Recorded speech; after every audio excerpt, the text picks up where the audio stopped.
जोश कभी कम होने ना देना, मुसीबत में खुद को रोने ना देना, यकीन रख सच होंगे तेरे सब सपने, खुली आंखों को कभी सोने ना देना, खुली आंखों को कभी सोने ना देना। नमस्कार, जय हिंद दोस्तों, स्वागत है आपका आपके अपने YouTube चैनल पर। और आज के इस वीडियो में हम कंप्लीट करेंगे यूपी पुलिस प्रीवियस ईयर के क्वेश्चन और न्यू एमसीक्यू क्वेश्चन जो आपके जीएस और करंट अफेयर्स पर आधारित होंगे। यूपी पुलिस का जो एग्जाम होने वाला है, जो भर्ती आने वाली है, वो बहुत ही महत्वपूर्ण है लाखों युवाओं के लिए। लेकिन लाखों युवाओं में से सिलेक्शन सिर्फ उन 1000 युवाओं का होगा जो निरंतर परिश्रम करेंगे, निरंतर मेहनत करेंगे, निरंतर अपने लक्ष्य को ध्यान में रखेंगे। इससे पहले कि मैं आज का ये टॉपिक आपका शुरू करूं, आज का ये आप वीडियो शुरू करूं, मैं आपको एक सुझाव देना चाहूंगा कि आप अपने समय की कद्र करना भूल गए हैं। उस समय की कद्र करना शुरू करिए और लाइव क्लास को पढ़ने से बचिए, क्योंकि लाइव क्लास में टीचर इतनी देर कमेंट्स में पढ़कर अपना समय जाया करता है कि जितनी देर में आप 100 क्वेश्चन कर पाते हैं उतनी देर में आप 20, 25, 40 क्वेश्चन ही कर पाएंगे। तो 1 घंटे में 100 क्वेश्चन करने की जगह पर 1 घंटे में 40 क्वेश्चन करना कोई बहुत बड़ी बात नहीं। आपने बहुत ही ज्यादा समय जाया कर दिया होगा। आप 20 मिनट में 40 क्वेश्चन करिए, 15 मिनट में 40 क्वेश्चन करिए, ताकि आपका समय भी बचे, आपकी ऊर्जा भी बचे और आपको फालतू चीजें सुनने से भी बचे। तो आज का ये वीडियो शुरू करेंगे, तो कृपया वीडियो को लाइक कर लीजिएगा। चैनल पर नया है तो चैनल को सब्सक्राइब कर लीजिएगा। तो चलिए शुरू करते हैं। और आज का आपका 38 प्रश्न है कि सामान्य अध्ययन करंट अफेयर्स का जो टॉपिक है उस पर आधारित ये प्रश्न है कि एमनेस्टी इंटरनेशनल एक संगठन है जो जुड़ा हुआ है। किससे जुड़ा हुआ है ये आपको बताना है।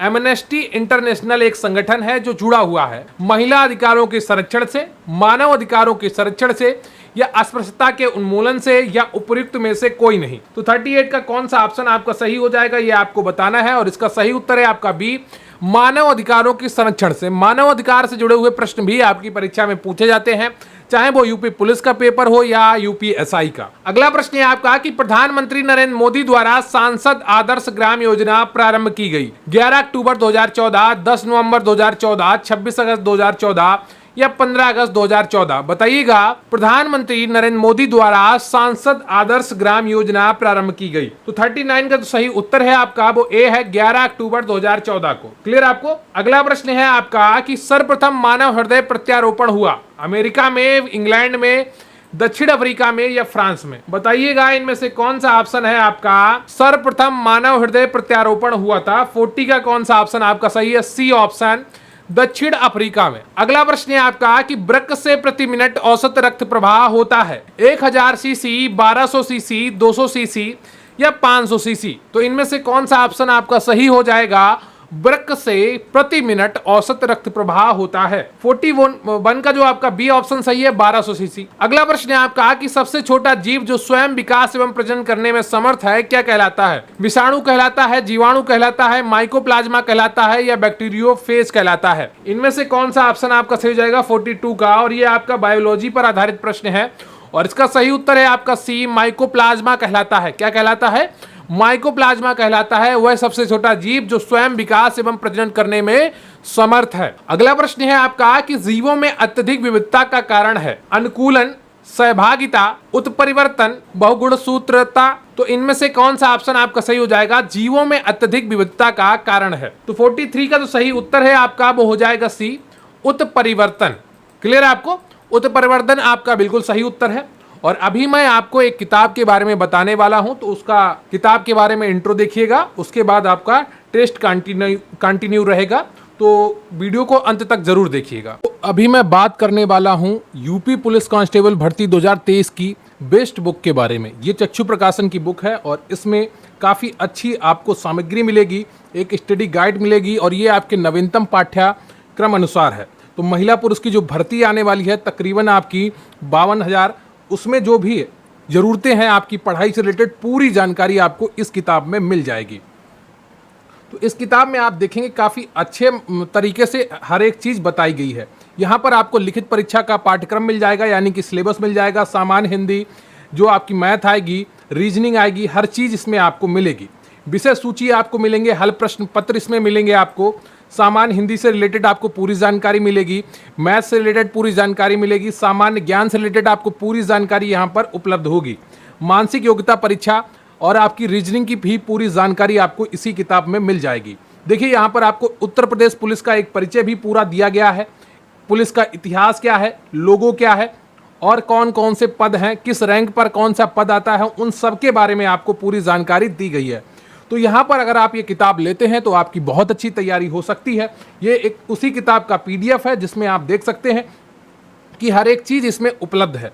तो आपकी तैयारी के लिए बहुत ही अच्छी किताब है और इसमें आपको करंट अफेयर्स भी मिल जाएगा, तो उसके लिए भी आपको अलग से किताब खरीदने की आवश्यकता नहीं होगी। तो अगर आप तैयारी कर रहे हैं तो इस किताब को ज़रूर खरीदें।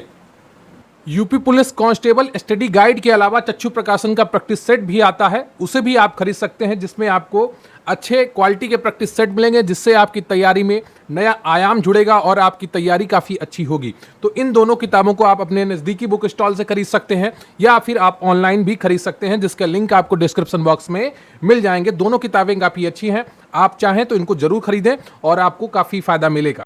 अगला जो प्रश्न है आपका 44, तीव्रता एवं प्रयुक्तता के आधार पर निम्नलिखित में से कौन सा कर्क रोग उत्पन्न कर सकता है तथा उसका उपचार भी करता है? तंबाकू, अल्कोहल, आयनीय विकिरण या परावैंगनिक किरणें। तो इनमें से कौन सा ऑप्शन आपका सही हो जाएगा, ये आपको बताना है। तीव्रता एवं प्रयुक्तता के आधार पर निम्नलिखित में से कौन सा कर्क रोग उत्पन्न कर सकता है तथा उसका उपचार भी करता है? तो 44 का कौन सा ऑप्शन आपका सही हो जाएगा और इसका सही उत्तर है आपका सी ऑप्शन, आयनीय विकिरण। अगला प्रश्न है आपका कि एक स्वस्थ वयस्क मनुष्य में रक्त का कुल परिमाप होता है 5 से 6 लीटर, 3 से 4 लीटर, 8 से 10 लीटर, 10 से 12 लीटर। तो 45 का जो सही उत्तर है आपका वो कौन सा है, ये आपको बताना है और इसका सही उत्तर है आपका ए ऑप्शन, 5 से 6 लीटर।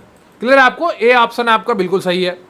अगला प्रश्न है आपका कि टाइफाइड तथा कालरा विशिष्ट उदाहरण है संक्रामक रोगों के, वायुजन्य रोगों के, जलजन्य रोगों के या उपर्युक्त में से कोई नहीं। तो 46 का कौन सा ऑप्शन आपका सही हो जाएगा, ये आपको बताना है और इसका सही उत्तर है आपका सी ऑप्शन, जलजन्य रोगों के। अगला प्रश्न है आपका कि यकृत एवं मांसपेशियों में ऊर्जा जमा होती है कार्बोहाइड्रेट के रूप में, वसा के रूप में, प्रोटीन के रूप में या ग्लाइकोजन के रूप में? तो इनमें से कौन सा ऑप्शन आपका सही है, यकृत एवं मांसपेशियों में ऊर्जा जमा होती है? 47 का कौन सा ऑप्शन सही है, तो आपका सही है डी, ग्लाइकोजन के रूप में। अगला प्रश्न है आपका ओंकोजीन संबंधित है तपेदिक से, पीलिया से, कर्क रोग से या आंत्र ज्वर से? तो 48 का कौन सा ऑप्शन आपका सही हो जाएगा, ये आपको बताना है और इसका सही उत्तर है आपका सी, कर्क रोग से। अगला प्रश्न है आपका कि सुल्तानपुर बर्ड अभ्यारण्य स्थित है चंडीगढ़ में, भरतपुर में, गुड़गांव में या गांधीनगर में? बताइएगा, सुल्तानपुर बर्ड अभ्यारण्य या पक्षी अभ्यारण्य कहां पर स्थित है? तो 49 का जो सही उत्तर है आपका वो है सी,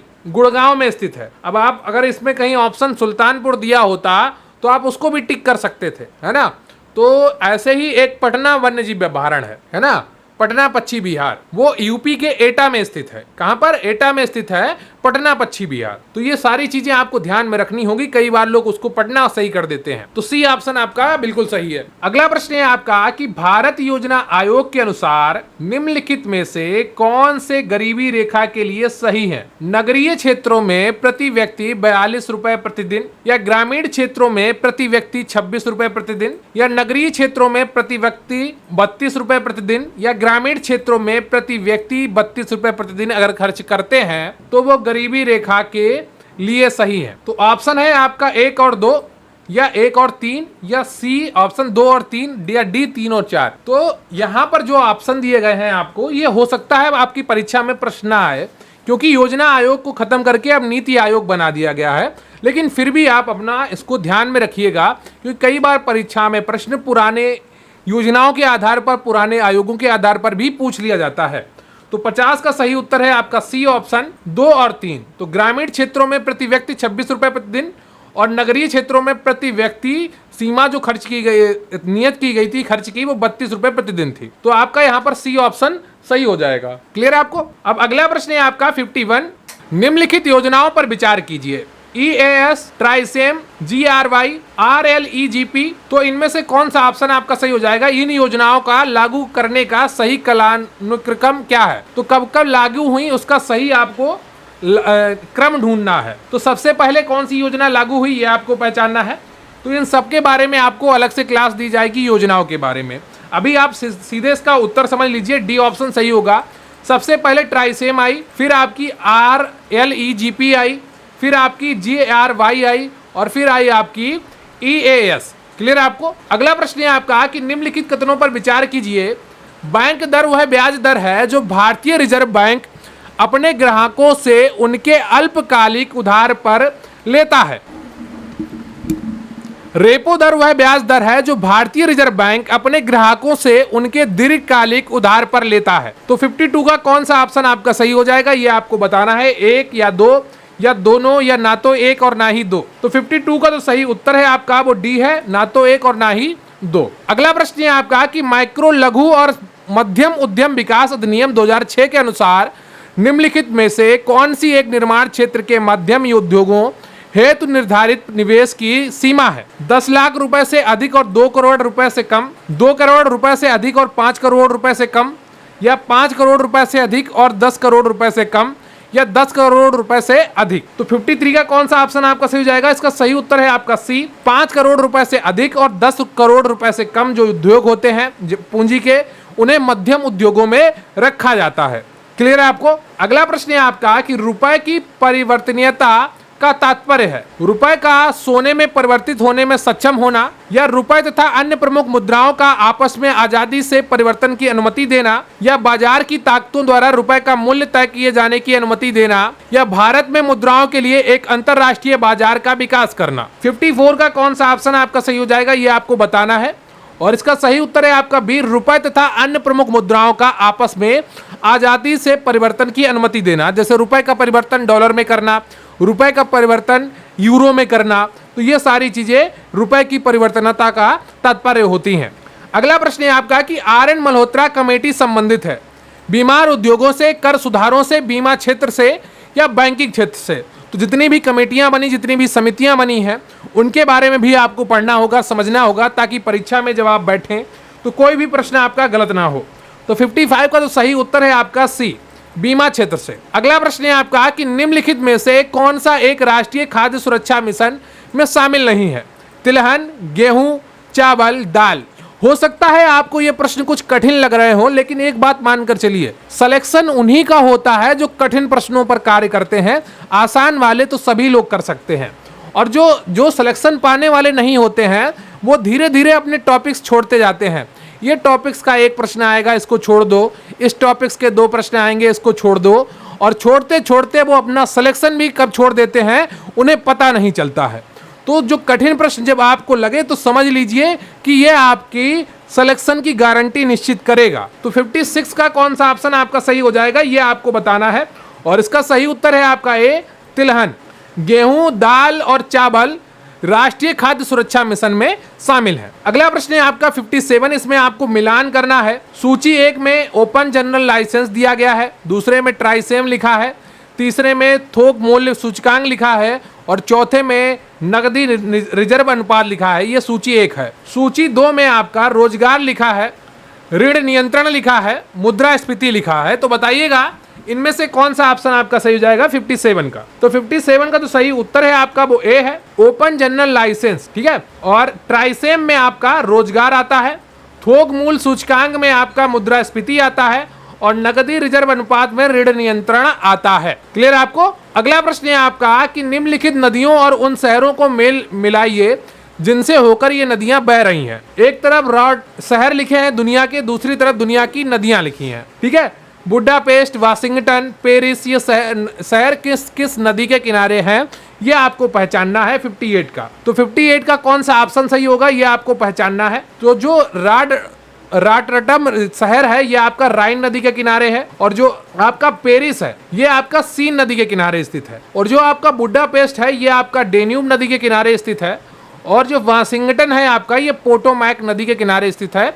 अतः इसका सी ऑप्शन आपका बिल्कुल सही हो जाएगा 58 का। अगला प्रश्न है आपका कि पेनाइन यूरोप, अल्पेशियन अमेरिका और अरावली भारत उदाहरण है युवा पर्वत श्रृंखला के, पुरानी पर्वत श्रृंखला के, ब्लैक पर्वत श्रृंखला के, या फोल्ड पर्वत श्रृंखला के। 59 का कौन सा ऑप्शन आपका सही हो जाएगा, सही उत्तर है इसका बी, पुरानी पर्वत श्रृंखला के। अगला प्रश्न है आपका कि वैज्ञानिक जिन्होंने सर्वप्रथम खोज की थी पृथ्वी सूर्य के चारों ओर घूमती है, न्यूटन, डाल्टन, कॉपरनिकस, आइंस्टीन। तो 60 का कौन सा ऑप्शन आपका सही हो जाएगा, ये आपको बताना है, और इसका सही उत्तर है आपका सी, कोपरनिकस ने। अगला प्रश्न है आपका कि सबसे बड़ी तटीय रेखा किस देश की है? यूएसए की, ऑस्ट्रेलिया की, कनाडा की या भारत की? तो 61 का कौन सा ऑप्शन आपका सही हो जाएगा? कनाडा। सबसे बड़ी तटीय रेखा कनाडा की है। क्लियर है आपको? और भारत की जो पड़ोसी राज्यों में सबसे बड़ी जो तटीय रेखा जुड़ी हुई है वो बांग्लादेश से है। तो ये सारी चीजें आपको ध्यान में रखनी होंगी। अगला प्रश्न है आपका कि शिशु मृत्यु दर क्या होती है? हर 1000 जीवित जन्मों पर अपने 5वें जन्मदिन से पहले मरने वाले बच्चों की संख्या का अनुपात, या हर 1000 जीवित जन्मों में से पहले जन्मदिन से पहले मरने वाले बच्चों की संख्या का अनुपात, या हर 100 जीवित जन्मों में से अपने 5वें जन्मदिन से पहले मरने वाले बच्चों की संख्या का अनुपात, या हर 100 जीवित जन्मों में से अपने पहले जन्मदिन से पहले मरने वाले बच्चों की संख्या का अनुपात। प्रश्न बहुत ही आसान था, बस इसमें थोड़ी भाषा जोड़कर कठिन बनाने की कोशिश की गई है। यहाँ पर कुछ भी कठिन नहीं है। और 62 का जो सही उत्तर है आपका वो बी हो जाएगा। हर 1000 जीवित जन्मे बच्चों पर जो 1 वर्ष का अपना जीवन काल पूरा नहीं कर पाते हैं वो शिशु मृत्यु दर में आते हैं। वर्तमान समय में भारत की जो शिशु मृत्यु दर थी उसमें काफी हद तक सुधार आया है और भविष्य में और सुधार की आवश्यकता है, गुंजाइश है। अगला प्रश्न है आपका कि निम्नलिखित में से किस राज्य में जनजातीय समुदाय की पहचान नहीं की गई है? महाराष्ट्र, छत्तीसगढ़, हरियाणा या कर्नाटक? बताइएगा निम्नलिखित में से किस राज्य में जनजातीय समुदाय की पहचान नहीं की गई है? तो 63 का जो सही उत्तर है आपका वो सी हो जाएगा, हरियाणा। अगला प्रश्न है आपका कि भारत में सबसे पुराना तेल का भंडार कहाँ है? बॉम्बे हाईकोर्ट महाराष्ट्र, अंकलेश्वर गुजरात, नवगांव गुजरात या डिगबोई असम? तो 64 का जो सही उत्तर है आपका वो डी हो जाएगा, डिगबोई असम। अगला प्रश्न है आपका कि विकेंद्रीकरण प्रणाली की सिफारिश किसने की थी? सी राजगोपालाचारी, जेबी कृपलानी, बलवंत राय मेहता या अशोक मेहता? तो 65 का जो सही उत्तर है आपका वो सी है, बलवंत राय मेहता समिति ने। अगला प्रश्न है आपका कि किसने 1921 में पहली बार पूर्ण स्वतंत्रता की मांग को उठाया? मौलाना मोहम्मद अली, पंडित जवाहरलाल नेहरू, महात्मा गांधी, मौलाना हसरत मोहानी? तो 66 का जो सही उत्तर है आपका वो डी हो जाएगा, मौलाना हसरत मोहानी। अगला प्रश्न है आपका कि न्यू लैम्प्स फॉर ओल्ड लेख श्रृंखला 1893 से 94 में सर्वहारा वर्ग के साथ संपर्क से बाहर होने के लिए कांग्रेस की आलोचना की गई थी। इन लेखों का लेखक कौन था? अरविंद घोष थे, ए.ओ. ह्यूम थे, जी.के. गोखले थे या बी.जी. तिलक थे? तो 67 का तो सही उत्तर है आपका वो ए है, अरविंद घोष थे। अगला प्रश्न है आपका कि नेहरू रिपोर्ट रिक्त स्थान की अध्यक्षता में एक कमेटी द्वारा तैयार किया गया तथा और इसका विषय रिक्त स्थान था। पहले में क्या भरा जाएगा और दूसरे में क्या भरा जाएगा ये आपको पहचानना है। मोतीलाल नेहरू भारत में संवैधानिक व्यवस्थाएं, या जवाहरलाल नेहरू भारत में संवैधानिक विशेषताएं, या मोतीलाल नेहरू और जवाहरलाल नेहरू ब्रिटिश साम्राज्य के साथ भारत का रिश्ता, या जवाहरलाल नेहरू भारत में स्थानीय स्वशासन? तो 68 का कौन सा ऑप्शन आपका सही हो जाएगा? इसका सही उत्तर है आपका सी, मोतीलाल नेहरू और भारत में संवैधानिक व्यवस्थाएं। तो ये मोतीलाल नेहरू ने रिपोर्ट तैयार की थी, नेहरू रिपोर्ट जिसे कहा गया था। अगला प्रश्न है आपका कि Catherine, Mayo, Aldous Huxley, Charles Andrews और विलियम डिग्बी के बीच आम रिश्ता क्या था? उन्होंने ब्रिटिश शासन के दौरान भारत की हालत पर टिप्पणियां लिखी थी, या वे भारतीय राष्ट्रीय आंदोलन के समर्थक थे, या वे भारतीय राष्ट्रीय आंदोलन के विरोधी थे, या वे महात्मा गांधी के दोस्त थे? तो 69 का जो सही उत्तर है आपका वो ए हो जाएगा, उन्होंने ब्रिटिश शासन के दौरान भारत के हालात पर टिप्पणियां लिखी थी। और कृपया वीडियो को लाइक कर लीजिएगा, चैनल पर नए हैं तो चैनल को सब्सक्राइब कर लीजिएगा। 6 प्रश्न और बचे हैं आपके, और तो वीडियो को अंत तक जरूर देखिएगा। अगला प्रश्न है आपका कि निम्नलिखित में से कौन हड़प्पा और मोहनजोदड़ो के उत्खनन से संबंधित नहीं थे? R D. Banerjee, K N. Dikshit, M S. Vats, B A. Smith? तो 70 का कौन सा ऑप्शन आपका सही हो जाएगा ये आपको बताना है, और इसका सही उत्तर है आपका डी ऑप्शन, बी.ए. स्मिथ। अगला प्रश्न है आपका कि हर्षवर्धन के शासनकाल में किस चीनी यात्री ने भारत की यात्रा की थी? मोस्ट इंपॉर्टेंट प्रश्न है, हजारों बार भारत में होने वाली परीक्षाओं में यह प्रश्न पूछा जा चुका है और फिर से पूछे जाने की पूरी संभावना है। तो 71 का तो सही उत्तर है आपका वो बी है, ह्वेनसांग। अगला प्रश्न है आपका कि तुजुक ए बाबरी किस भाषा में लिखा गया था? फारसी, अरबी, तुर्की या उर्दू? तो 72 का जो सही उत्तर है आपका वो सही है सी, तुर्की भाषा में लिखा गया था तुजुक ए बाबरी। अगला प्रश्न है आपका किस घटना के बाद महात्मा गांधी ने असहयोग आंदोलन को अपनी हिमालय जैसी भूल बताया था? चौरी चौरा, खेड़ा सत्याग्रह, नागपुर सत्याग्रह या राजकोट सत्याग्रह? तो इनमें से कौन सा ऑप्शन आपका सही हो जाएगा? ये भी मोस्ट इंपॉर्टेंट क्वेश्चन है, आपसे भाषा बदलकर प्रश्न की पूछा जा सकता है। तो 73 का तो सही उत्तर है आपका वो ए है। चौरी चौरा कांड में ये हो गया था कि एक पुलिस थाने में चौकी में आग लगा दी थी क्रांतिकारियों ने, जिसमें कुछ पुलिसकर्मियों की मृत्यु हो गई थी, जिससे गांधी जी बहुत ही निराश हो गए थे और उन्होंने असहयोग आंदोलन वापस लेने की घोषणा कर दी थी। अगला प्रश्न है आपका कि आसियान शिखर सम्मेलन 2023 की बैठक का आयोजन किस देश में हुआ? ब्रुनेई, कंबोडिया, इंडोनेशिया या सिंगापुर? तो 74 का तो सही उत्तर है आपका वो सी है, इंडोनेशिया। अगला प्रश्न है आपका कि बौद्धिक संपदा सूचकांक 2023 में भारत का स्थान है 40, 42, 37 या 46? इनमें से कौन सा ऑप्शन आपका सही हो जाएगा? तो इसका सही उत्तर है आपका बी ऑप्शन 42। तो ये रहा आपका यूपी पुलिस के प्रीवियस ईयर और न्यू एमसीक्यू का मार्क टेस्ट। उम्मीद करता हूँ आपने पूरी क्लास को बहुत ही फोकस के साथ एक आनंददायक तरीके से किया होगा और एक एक प्रश्न को देखा और समझा होगा। इसमें आपके जीएस और करंट अफेयर्स के प्रश्न थे। लगातार ऐसे ही तैयारी करते रहिए, कठिन प्रश्नों को देखकर घबराइए नहीं, क्योंकि कठिन प्रश्न ही वीरों के द्वारा किए जाते हैं और जिनका सिलेक्शन मिलता है उनके द्वारा किए जाते हैं। आसान प्रश्न तो हर कोई कर लेता है, आसान प्रश्नों से आपका सिलेक्शन पक्का नहीं होगा, सिलेक्शन आपका पक्का होगा कठिन प्रश्नों को करने से। तो ये चीजें आप ध्यान में रखिए और लगातार निरंतर परिश्रम करते रहिए, निश्चित रूप से आपको सफलता मिलेगी। ये जो आज आपको 38 प्रश्न कराए गए हैं, इनमें से कितने आपके सही थे कमेंट करके जरूर बताइएगा। और आपको ये वीडियो कैसा लगा, आपके मन में कोई डाउट हो वो भी कमेंट करके बताइएगा। तो कृपया वीडियो को लाइक कर लीजिएगा, चैनल पर नया है तो चैनल को सब्सक्राइब में कर लीजिएगा।